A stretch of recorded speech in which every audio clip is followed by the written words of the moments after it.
د ختم نبوت د مسلې وضاحت دپاره راجمع شوي یو.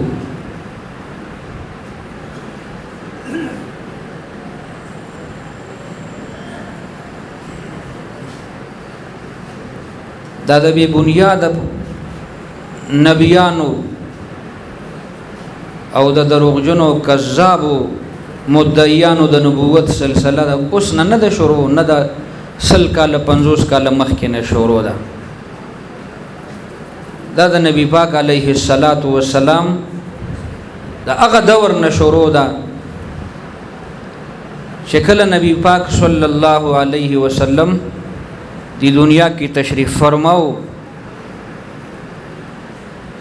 نو اسود انسی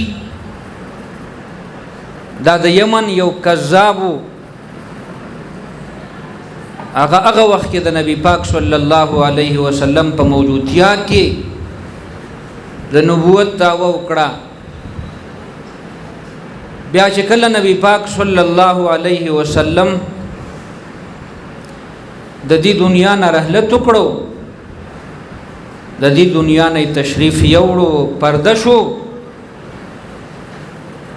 هغه وخت سره زما عزتمندو مسلمانانو ورونو خلق په یو څو طبقو کې تقسیم شول. یو طبقه خلق داسیو چې هغوی واپس کفر او شرک غوره که، مرتد شول، د ایمان نه واوړېدل، واپس مشرکان شول. او دویم طبقه خلق داسیو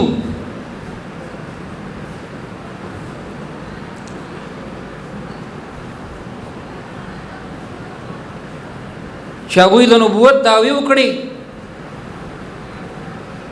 د نبوت دعوې وکړي، لکه اسود انسی خو د مخکې نه دعویدارو د نبوت. مسیلمة الکذاب دعویدار د نبوت جوړ شو په یمامه کې، حجاز کې او په عراق کې یو زنانه وه سجاح نامه وه، عیسائی زنانه وه، عیساییڼه وه سجاح. هغې هلته د نبوت دعوه وکړه، میدان ورته خالی ښکاره شو. د بنو تمیم قبیلې سره تعلق وی نبی علیه السلام خو ویلی دی چې لا نبی بعدی،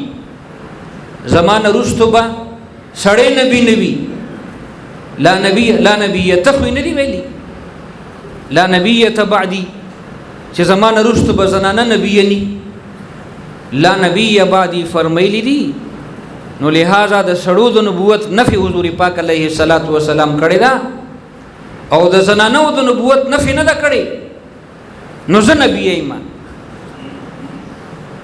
زنانه ذات سجاح یو عیسایڼه عراق کې پاتې کېده او د عراق نه راغله.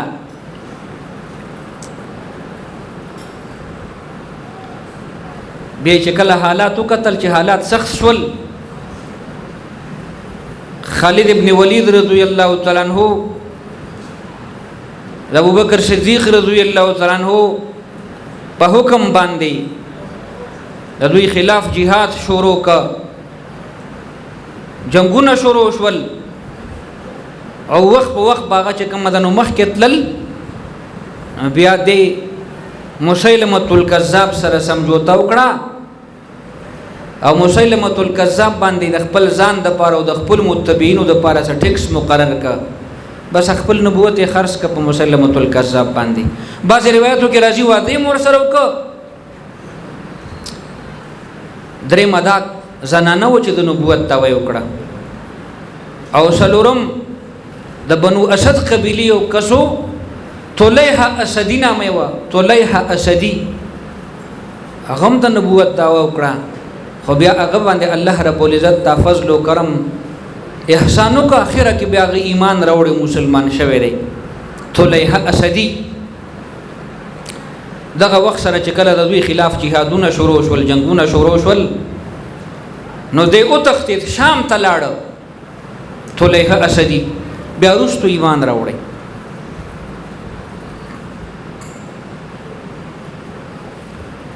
دویم قسم دا خلقو او دریم قسم خلق هغوی توقف اختیار که هغه ویل زه ګورو نو بس چې کوم طرف ته تله درنیږي هغه طرف ته به موږ وردانګو هغوی توقف او سکوت اختیار که څلورم قسم خلق هغه خلقو چې هغوی د زکات نه انکار وکړه او د زکات نه داسې چورلټ انکار هم نه کو باغیان شول تعویل به کو وی الله پاک قرآن پاک کې فرمای خذ من اموالهم صدقه تطهرهم وتزکیهم بها وصل علیهم الله نبی پاک علیه الصلاۃ والسلام ته فرمای چې ته د دوی نه صدقات او زکاتونه الله اوس خو نبی علیه الصلاۃ والسلام د دې دنیا نه تشریف یوړل نو غشتنه اوس بچاله زکات ورکو الله خو نبی علیه الصلاۃ والسلام یاد کړو دا سي چورلټ انکار هم نو کړی چې زکات نه ورکو دا تعویل به کو زکات چاله ورکو الله خو نبی علیہ السلام ته فرمایلی ته زکاتونه اخلا نو د دې مالونه به ور سره صفا کیږي اوس چاله زکات ورکو او دوی مډاله پکې د مانینو د زکات کې هغه دا و چې هغوی دا خبره وکړه چې موږ باندې د ابوبکر صدیق رضی الله تعالی عنہ اتباع او تابعداري لازم او واجب نه ده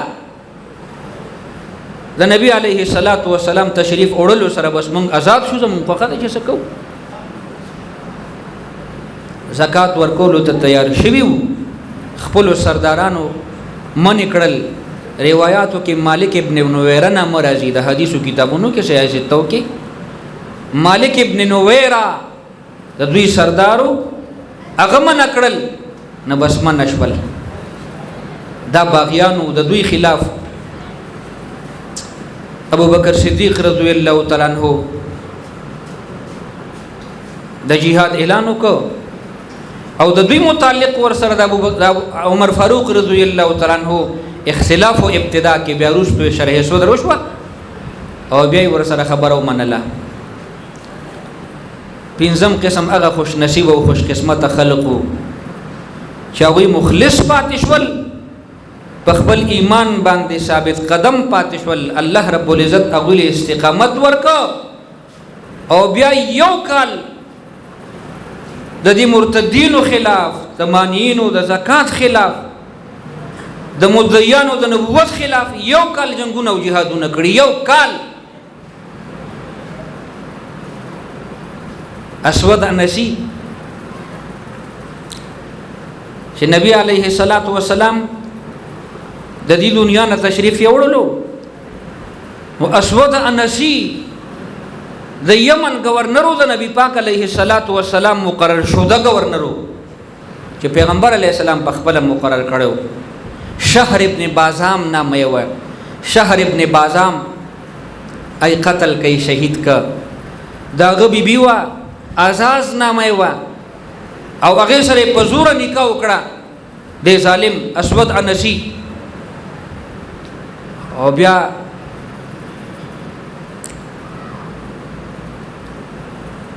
مسلمانانو د دوی خلاف به جهاد اعلان وکړ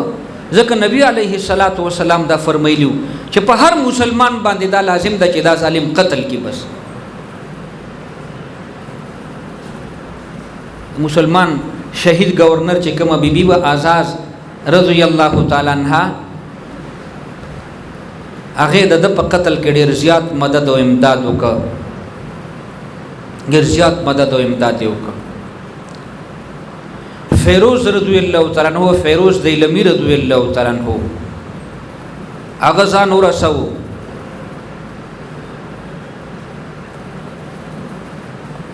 او عزاز رضی الله تعالی عنہ سره رابطه او خفیه تور باندې د شپې تور رسیدل عزاز رضی الله تعالی عنہ خود د کور زنانه او کور کې ور سره وا نو هغه په د شپې ښه شراب وسکل اسود انسی باندې ښه شراب وسکل شراب عادت او چې ښه نشه شو نو دوی ته جواب راولېږه دوی بار د قلا نه بهرو جواب یې راولېږه ښه نشه دی بس اوس راځئ ورته کولاو که صحابه کرام وردن نشو فیروز دیلمی رضی الله تعالی عنہ د سحر سحر نه لګ لګ مخ کې قتل ک چې قتل ک سره د قلم ک او باری رويستو میدان کې وګرځاو او د سحر ټیمو د سحر اذان شروع ک الله اکبر الله اکبر اشهد ان لا اله الا الله اشهد ان محمد رسول الله وان عبهله كذاب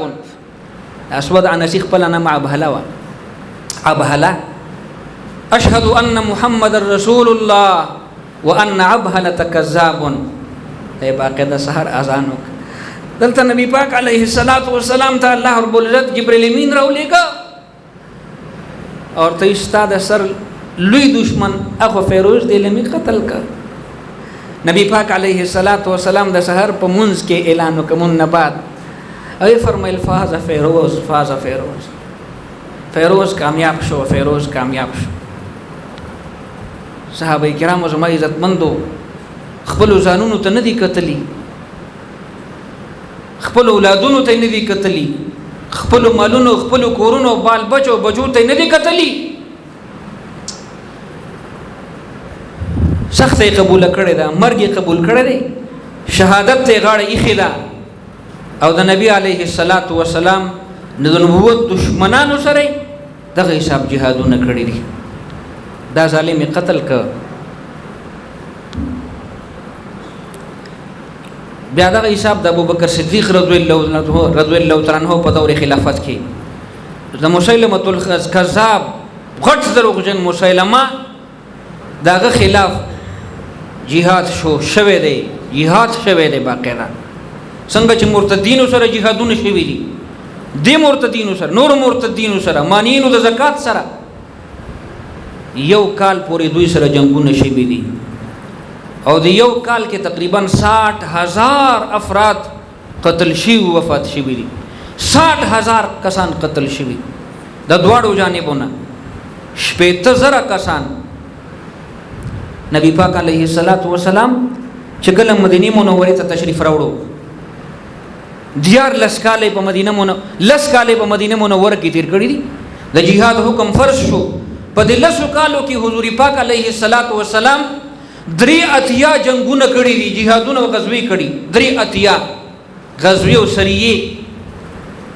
په دې لسو کالو کې د مسلمانانو او د کافرانو دواړو جانبینو نه 1018 افراد قتل شوي شهیدان شوي دي 1018 افراد 1,013 کسان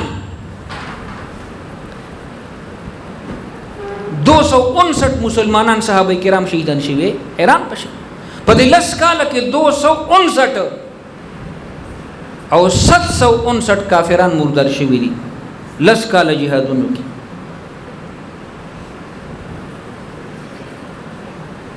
چې لوی لوی معرکې شوي دي او دا د مرتدینو خلاف د منکرین ختم نبوت خلاف چې دغه یو جنگي امامه شوی دی نو په دې کې 60,000 کسان چې کوم دنو قتل شوي دي جانبینو نه 70,000 کسان سوچ کوه 1200 خو پکې حافظان صحابه کرامو د قران پاک حافظان علما حفاظ او علما 1200 کسان 259 ته وګورو 1200 کسانو ته وګورو دا دومره اهم عقیده د زما عزت مند مسلمانانو ورونو د ختم نبوت عقیده اهم عقیده ده د دې لپاره دومره قرباني ورکړې شوې دي بیا وخت په وخت باندې کافرانو خپل کوشش کړی دی چې زموږ استادین ختم کړي د نبی پاک صلی الله علیه وسلم شریعت ختم کړي د نبوت د دروغ داوی خلقو کړی دي دا خو بیا اخره کې غلام محمد قادیانی پیدا شو پرویز پیدا شو د پیرنګیانو ظالمانو انګریزانو ظالمانو دا کسره مخې تک سپین پټکې به والے چوغه به په بدن پرته و سپین مزیدار کورته به و وګدل وی ګیره به تسبیح به ور سره لاس کې اسا کونټي به ور سره لاس کې وتا باندې کار کړ مرزا ناصر سره چې کله د مفتی محمود رحمت الله علیه په اسمبلی کې مناظره شو د بټو صاحب په دور کې 1974 کې نو مرزا ناصر اسمبلی ته راوستو مناظره د پاره چې د ټول پارلیمنت په مخ کې به مناظره کوو. او چې رادننه شو اسمبلی هال ته غریبانان مسلمانان خو خواران عوام خو عوام دي نو زموږ د علماء کرامو طلبه کرامو العوام کله نام کنه ها هغه غریبانان خوانه بس کوي هغه چوکته دور او باز کسان وي ته ته لا مفتي صاحب کافر وي دته مفتي صاحب کافر وي دا خو د مفتي صاحب خپل شکل کې غټه ګیره دا غټ پټ کې پاله غټه غټه تسبیح ور سره لاس کی دي اسنګ وي په ظاهر لباس دې چا مغولېګا په ظاهر لباس دې چا مغولېګا منځ ګوره چې چغزي دې کمټاخ کنه په پښتو شاعر وای کنه ظاهري لباس خو دغه ظاهري وزکته خو دغه وا چې هغه کمزور او کم فهم مسلمانان غریبانان د شملو منبران په تو کشول او مفتی صاحب ته الله فهم ورکړو الله زیرکتیا ذهانت ورکړو بټو سه به مرته دا څنګه کافر کو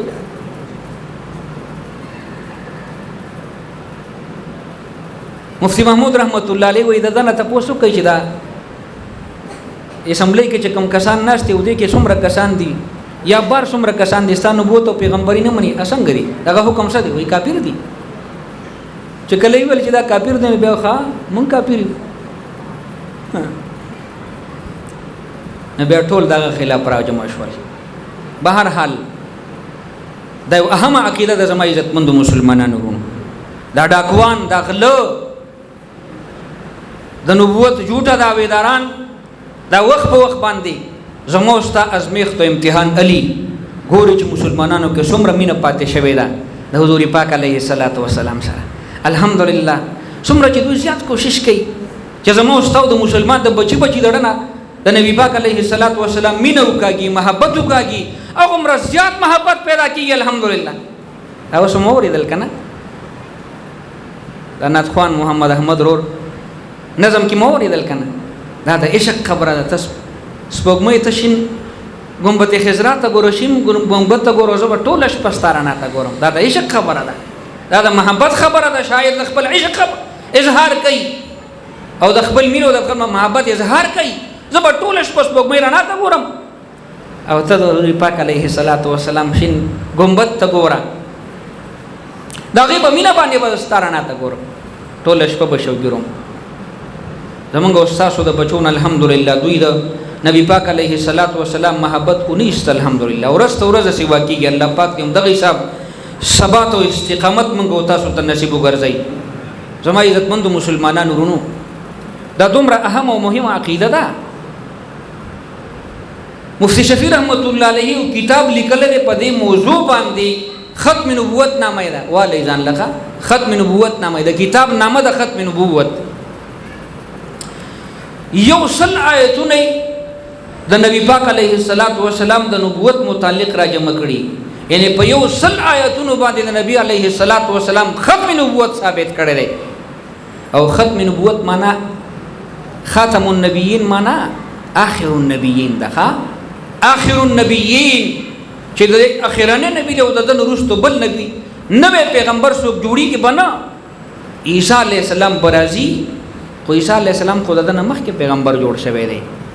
خاتم الانبیاء او خاتم النبیین معنا آخر النبیین چې د دوی وروسته بل نوې پیغمبر څوک نه جوړي هغه مخ کې جوړ شوی پیغمبر دی. اسمانونو ته الله خېجو د يهوديانو ظالمانو ده نه د حفاظت د پر الله اسمانونو ته خېجو يهودو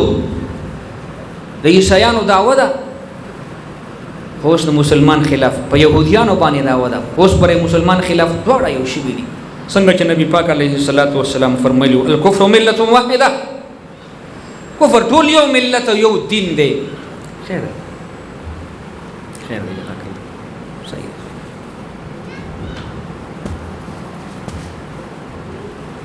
دعوه ده پیدا عیسایانو و عیسی علیہ السلام دوی پانسی کړي دا صلیب نشان دی کنه کراس نشان صلیب نشان مطلب هم دا دی وای دا سی ورله پانسی ګاټ جوړ ک پانسی ګاډي ولا وای دا سی جوړ ک دا سی یو لرګي چې کوم دنو دا سی سیده خخ کو بلې دا سی بر او تړ دا سی نشان دی د صلیب کنه دا سی عیسی علیه السلام ته وی غاړه کې چې کوم دنو پړې واچو ایرا وستو وې دلته دی لرګي کې زوړن ک پانسی ک يهوديانو باندې دا وی دا ودا خو زمون قران پاک وی وما قتلوه وما صلبوه ولكن شبه لهم شپږم پاره کې دی يهوديانو نه قتل کړی عیسی علیه السلام او نه په صلیب او په پانسی باندې خېلولې وما صلبوه ولكن شبه لهم خپل کس د يهوديانو بدبخته هغه الله رب العزت عیسی علیه السلام په شکل کې بدل ک هغه مشابه جوړ ک يهودي ور پسې وردن نشو الله شکل بدل ک عیسی علیه السلام ته الله بروخه جو د فرشتو په ذریعہ باندې هغه يهودي شکل او شباهت د عیسی علیه السلام شانته الله جوړ ک دا چې وردن نشول دوی يهوديانو بلوایان چې وردن نشول نو خپل مرګره قتل ک بیا رستو یې ښا وی کدا اوس من خپل مرګره قتل کړی نو عیسی علیه السلام څه شو او که عیسی علیه السلام هم قتل کړی نو زمون مرګره څه شو په دې وجه باندې عیسیانو کې خپل اختلاف دي دا غوي عقیده کې ولكن شبه لهم عیسایانو په يهوديانو باندې دا ودا او دوی دا وی مرزا قادیانی ظالم کله وی عیسی علیه السلام خو اخو یې پانسی شوی دی يهوديانو پانسی کړی دی قتل شوی دی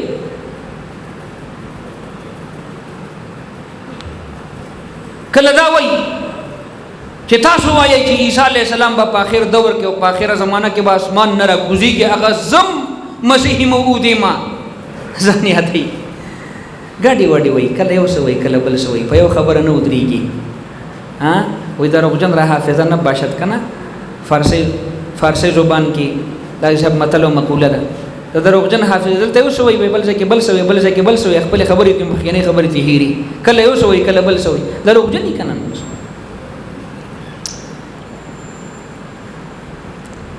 نو یو سل آیاتونو باندې مفتی شفیع رحمت الله علیه ختم نبوت ثابت کړی دی چې د نبی علیه الصلاۃ والسلام نه وروسته به بل نوی نبی نه راځي دا آخر النبیین دی خاتم النبیین من آخر النبیین او 200 نه زیات احادیث د رسول الله مبارک راوړي دي 200 نه زیات احادیث چې هغه دلالت کوي په ختم نبوت باندې او دغه حساب سونو نزيات د سونو په تعداد کې آثار د صحابه او د سلف او خلف علماء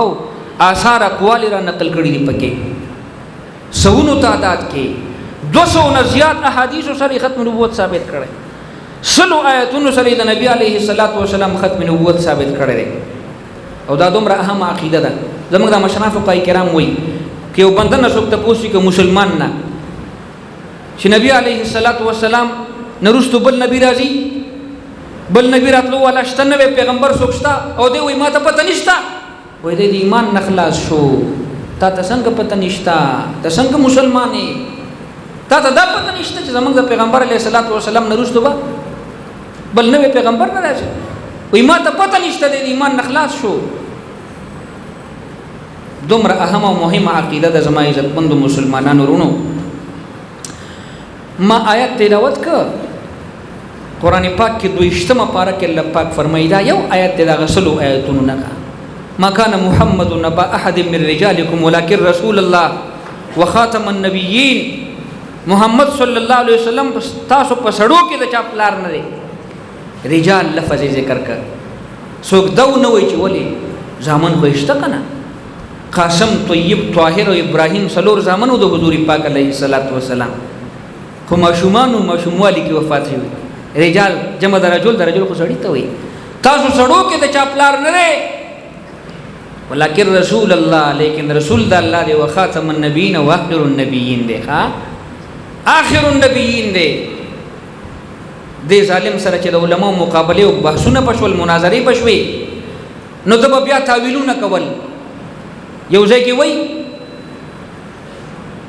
وی پیغمبر علیه الصلاۃ محمد صلی الله علیه وسلم نرستو پیغمبر نه راځي وی زه خدا نه يم چې مستقل نبی او مستقل پیغمبر ما څه وی وی زه ذلی نبی ما یو ځای کې وی زه بروزی نبی ما ذلین یې په بل قسم راويسته یو نوې قسم د نبوت ایجاد کړه خپل ځان د طرف ذلی نبی څه مطلب اے وی په ما باندې د محمد صلی الله علیه وسلم سورې ذل سوري ته وی کنه وی دا سورې را باندې شوی دی زبروزی نبی بروز ظاهری بدل ته وي و عزت محمد صلی الله علیه وسلم ظاهری بدلم ما خو مستقل نبوت ونه نه کړی ذلی نبی بروزی نبی حضور پاک علیہ الصلوۃ والسلام فرمائی ان الرسالة والنبوة قد انقطعت رسالت او نبوت قد انقطعت یقینا او په تحقیق سره چې هغه قطع شوی ختم شوی دی رسالت او نبوت هر قسم نبوت ختم شوی دی مطلق نبوت حضور پاک ذکر کړو قد انقطعت کته هر قسم پکې رو باسي ایجاد کې دا ذلی نبی دی او دا بروزی نبی دی او دا مستقل نبی ان الرسالة والنبوة قد انقطعت مطلق نبوت او رسالت کټ شوی ختم شوی بس فلا رسول بعدی ولا نبی زمانه رستو بنسوک رسول راځي او نه بسوک چې کومه د زمانه رستو نبی راځي انتظام بسوک چلی د مسلمانانو د کارونو انتظامات بسوک کوي وسيكون خلفاء حضور پاک بل روایت کې فرمایي وی ډیر زرد چې زمانه رستو به خلفای زما خلیفګان پر راځي هغه به د مسلمانانو د انتظامی امور چلی او دا انتظامی امور په برابر ساتي انتظامی امور به سنبالي وسيكون خلفاء فيكثرون حضور پاک وی خلفاء به ډیر زمانه رستو خلیفګان پر راځي خو نبی نه راځي فلا رسول بعدي ولا نبي زمانه رستو نه رسول شته او زمانه رستو نه نبی شته هر قسم نبوت او رسالت نفي پیغمبر علیه الصلاۃ والسلام کړی دا او دا د ذلی او د بروزی خبره زول او بروز دا د هندوانو عقیده ده تم چرته د هندوانو سکانو بچو کنه انګریزانو د مسلمانانو خلاف د علماء دیوبند خلاف علماء دیوبند د پیرنګیانو خلاف د جهاد اعلان وکړ او چابل چې جهاد د انګریزانو خلاف فرض دی ما جهاد چې کومه ده منسوخ کړ وی ما جهاد منسوخ کړ د کافر خلاف نن بعد په جهاد نه د دې خبرې د ختمېدو لپاره را پیدا کې شی را پیدا کو بس پسې سلسله اوس پورې اوسم دلته د نبوت ته و کېلته ولغي پناه ورکی زمنګ مشران چې کومه د دومره بیکاره او بے جرأته مشران چې هغوی د هغوی نه مطالبه قدر نشي چې مطالبه یو کې چې موږ خپل مجرم حواله کړه هغوی خپل مجرم چې مجرم ورته هغوی وایي د دروغ دعوه پیو کی وې دا زمنګ مجرم دی دا موږ ته حواله کوي نه حواله کوي راځي دلته پریشنې کوي هم قتل کنه په ماضي قریب کې مو قتل نږدې زمانه تیر شوی زمانه کې دلته پریشنې وکړلې او خپل مخالفین او جوغي ورته خپل مجرمان ول اې د دې څخه نه اوچت کړل او زما مجرم زما د پیغمبر دشمن زما د دین دشمن زما د ملک او د قانون دشمن چې د ملک آئین نه مني د ملک قانون نه مني د پاکستان د ابتدا نه غټ دشمنان د قادیانی فرقه ولوقه ابتدا نه آزاد ګرځي حکمرانان باز نه پوي حکمرانان دا به ان شاء الله پويو دا زما استاد مواری دا د علماء کرامو مواری دا دا به مینه محبت او پیار سره د خپل مسلمانان غریبانان نه پوي دي کنه غریبانان که جج دی او که غیر جج دی او که سرکار دی او که غیر سرکار دی خو نه پوي دي خواران پته ورته نه لګي وای دا بسنګ کافر وي زما استاد شانتي مونږ کوي او زمونږ استاد شانتي کلمه وای او زمونږ استاد شانتي روجي نيسي دا ټول اعمال کوي ګری ساتي وي و دې ته بسنګ کافر وایو نو دا مونږ وروجه خو د پیغمبر علی السلام په دور کې داغه په زمانه کې منافقان ولې مونږ وروجه نه ځان ته مسلمانان نه وي د نبی پاک علیه الصلاۃ والسلام کلمه به په جواب باندې نه و قران پاک نه وي ومن الناس من یقول آمنا بالله وای په زبان او په جواب باندې آمنا بالله وبالیوم الاخر فالله یوم هم بمؤمنین دا مؤمنان نه دي دا منافقان دي وای بنو وی کلمه وای مونږ کوي روزنی سي او زمو استاد شانتي اعمال کوي ودا کېدا نه پوي دي قریبانان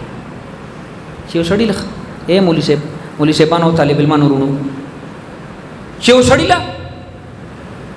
سورۃ اخلاص چې موت او عوام رونه په 15 وخت مونږ کې وای 15 وخت مونږ کې هر رکعت کې قل هو وای یو سړی سورۃ اخلاص قل هو نه ورزي نو هغه د اسلام د دې بنیادی عقیده نه خبر شي خوار هغه ته بس پته د نه پوی دي دا زمونږ استاد ذمہواری ده د دې وخت به ان شاء الله العزیز دا خبره رسو چې د نبی پاک علیه الصلاۃ والسلام نه رستو بد نه پیغمبر راتلو ولا نشتا الله رب العزت نبوت او رسالت زمونږ استاد په دې اخیری پیغمبر صلی الله علیه وسلم باندې ختم کړی دی.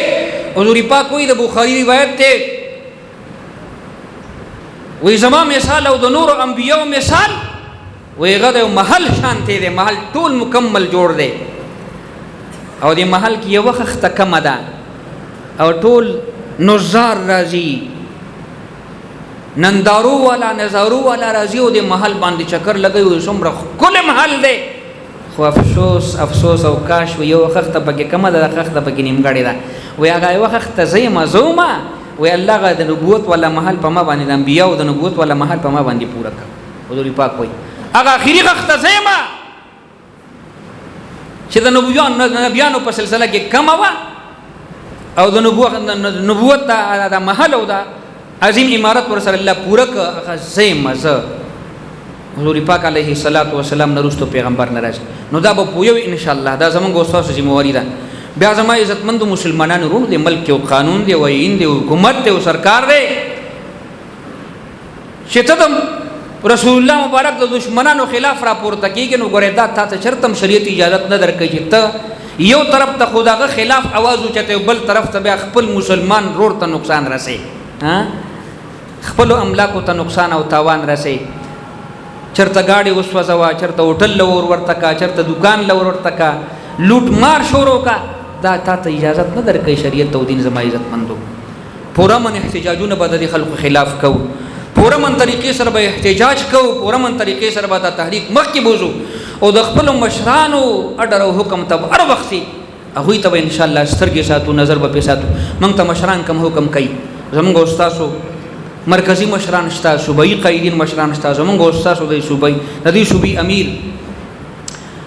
د عالمی مجلس تحفظ ختم نبوت صوبائی امیر حضرت مولانا مفتی شهاب الدین پوبلزیر حفظه الله وعافاه. هغه صوبائی امیر دی. د دې مشرانو حکم ته بګورو، د دوی اډر ته بګورو، قانون بلاس کې ناخلو، آئین بلاس کې ناخلو، پورمن طریقې سره به د پیغمبر علیه الصلاۃ والسلام د تحفظ، د غوی د ناموس د عزت د تحفظ دا تحریک به ان شاء الله مخ په وړاندې بوزو. او ان شاء الله العزیز چې کوم قربانی د کې مخې ترازی ان شاء الله دا هر قربانی نه بدریغ نه کو، هر قربانی ته به ان شاء الله ځان تیار ساتو. ما او تا خلا ما او تا نه ګوره مشران مینه نه غواړي. تاسو یقین پر لو کوي چې د حضور پاک علیه الصلاۃ والسلام د ختم نبوت لپاره، د ختم نبوت تحفظ لپاره زنانو چې کوم قربانیانی ورکړي د سړو نه علاوه مسیلمه الکذاب سره ما ارزو غنا جنگ یمامه ورته وي. جنگ یمامه مسیلمه الکذاب سره شوه دی او په دې کې زنانه او شرکتونه کړي. مسیلمه الکذاب دا وحشی ابن حرب رضی الله تعالی عنہ د لاس قتل شو، دا ابو دجان رضی الله تعالی عنہ د لاس قتل شو، دا عبد الله ابن ام عمار رضی الله تعالی عنہ د لاس قتل شو. ام عمار رضی الله تعالی عنها یو زنانه ذات ته زنانه جنگ احد غزوه احد کې داسې قربانی ده. جنگ احد غزوه احد کې حضور پاک علیه الصلاۃ والسلام سره 12 کسه پاتې شو. غزوه احد کې 12 کسه ابتدا کې ازمیخت او امتحان راغی په صحابه کرامو باندې. عارضی شکست سره مخامخ شول. نبی پاک علیه الصلاۃ والسلام سره 12 کسه صحابه کرام پاتې شو. سو یو طرف ته ځان پناه کوي، څوک بل طرف ته ځان پناه کوي. بره چې کوم درنو تیرانداز او قتل او اړو کې غر ته تیرانداز او قتل دا وحد غر به تاسو قتل او غر دی او یو اړو کې غر دی اونډای شانته ده. هغه ته د مسلمانان چې حج لاړ شي عمره لاړ شي ورخیږي هغه ته او غیات تازه کوي. پس 50 کسان حضور پاک علیه الصلاۃ والسلام هغه باندې مقرر کړو تاسو بنه راخته کېږي. ابتدا کې فتح شو، ابو راخته شول وي بس فتح وشون او بیا ابو دا هغه طرف نه خالد ابن ولید رضی الله تعالی عنہ لانه مسلمان شو غزوه احد کې او هغه د روس شا طرف نه راتاو شو. یو چاته ونډي ترو خطو تیرانداز کسان ورسره ماهرینو د تیراندازای او د هغه ځنه دغه شو باران شروع ک لاندې کولاو میدان دی. الله تعالی دې موږ اوساسو زیارت نصیب وګرځي. کولاو میدان دی اور خارا میدان دی. نو صحابه کرام څوک د ځان پټي، څوک د ځان پټي. 12 کس صحابه پیغمبر علی السلام سره پاتې شو. ام عمار رضی الله تعالی عنها د حضور پاک علیه الصلاۃ والسلام نه حضرت عمر وای حضور پاک فرمایل چې ما احد کې ام عماره وکړه چې زمانه خي طرف تم جنگي دا زمانه ګس طرف تم جنگي دا ابن قمیه یو مشرک کافر ابن قمیه ورته ابن قمیه هغه په نبی علیه الصلاۃ والسلام باندې گزارو کو پیغمبر علیه السلام په بدن باندې دوز غریبي غزوه احد کې او دا مخ د پیغمبر علیه الصلاۃ والسلام زخمی شو دوه کړي د پیغمبر علیه الصلاۃ والسلام په دې رخسار مبارک کې وردن نشو دوه کړي د زغری ابن قمیه په گزارو کو ام عماره رضی الله تعالی عنها په ابن قمیه باندې گزارونه وکړل ام عماره زنانا او هغه ظالم د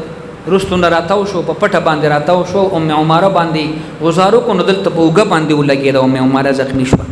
دوله زخمی شوی د ام عماره رضی الله تعالی عنها د نبی علیه الصلاۃ والسلام حفاظت وکاو دوله زخمونه په وحد کې او حضور پاک علیه الصلاۃ والسلام په خپل پاګې باندې پټي وتړلې د ام عماره په زخمونو باندې پیغمبر علیه السلام ولا پټي وتړلې او پیغمبر علیه الصلاۃ والسلام ورته دعاګانې کوي دا ورته یا رسول الله زما مو پلار د ستانه قربان شي ما ته دا دعا وکړه چې الله رب العزت راته جنت کې تاسو سره ملګرتیا نصیب کړي حضور پاک وي اللهم اجعلهم رفقائي فی الجنه اللهم اجعلهم رفقائي فی الجنه هوت کې ورته دعا کوي الله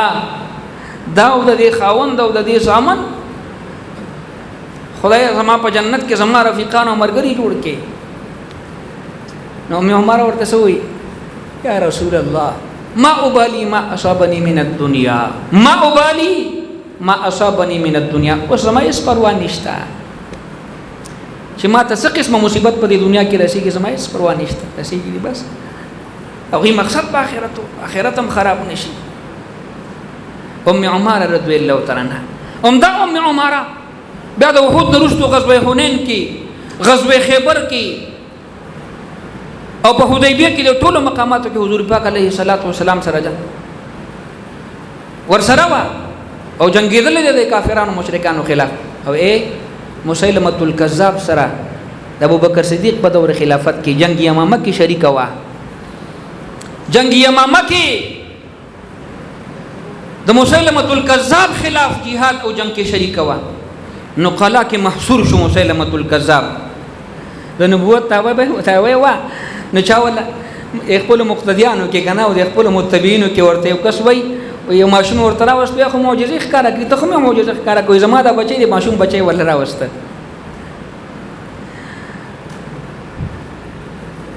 پیوستر غبانی معذورو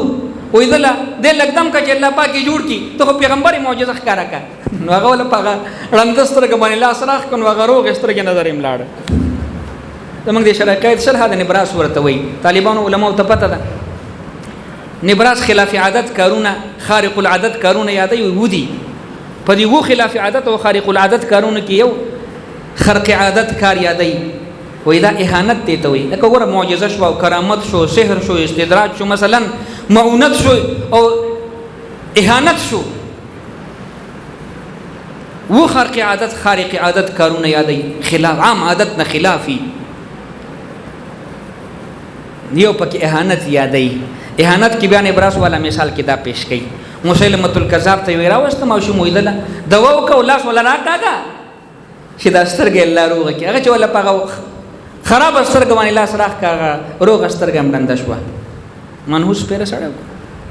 دغه نبوت او د دروغ پیغمبري و د دروغ ام عماره رضی الله تعالی عنها خلا کې ځان محصور کړو مسیلمه الکذاب ابو دجان رضی الله تعالی عنہ خپل مرګ ته وی ما داسې قرباني ښه وی ما په ډال کې بند کړي ما دې قلاته ور لړه کړي په ډال کې مې بند کړي او ما دې قلاته ور لړه کړي زبردر ته گیټ کولاو کم نه په ډال کې راون غختخه او د قلا په دیوال باندې په ډنګ ډولې باندې دا سو څنګه ور لړې کو او الته زر زر گیټ کولاو کو دا مجاهدین وردن نشل مسیلمه الکذاب پسې ام عماره رضی الله تعالی عنها الته دار چانه مخکوا عبد الله زوی ور سره ملاو شو ازخمیو عبد الله ته پټیو تړلا ورته بچي چې سود سای په بدن کې ګوري تر هغه پورې به مخ کې ځو جنگي کې با مسلمه الکذاب سر بر لنن راوړي مخ کې لاړه روانه د مسلمه الکذاب ته ځان رسي ورستو نه پیو کافر د مسلمه الکذاب متبینو کې یو کس یو مرید حمله وکړه او الله سي ته کټ ک په جنگ کې امامه کې ام عمر رضی الله تعالی عنها لاس کټ شوی د زما عزت مسلمانانو داسې قرباني د زنانه او داسې قربانيانی وي مونږ تاسو نه خپل مشران مینه نه غواړي زما واستانه خپل مشران خوله غواړي اسی احتجاج هم نه ریکارډ کوو د ګستاخ رسول خلاف به خپل احتجاج هم نه ریکارډ کوو یو احتجاجي جلسه او جلوس کې هم نه شریکېږو ان شاء الله اری قرباني ته به تیاری وکړه تاسو ده کنه تیاری وکړه ان شاء الله العزيز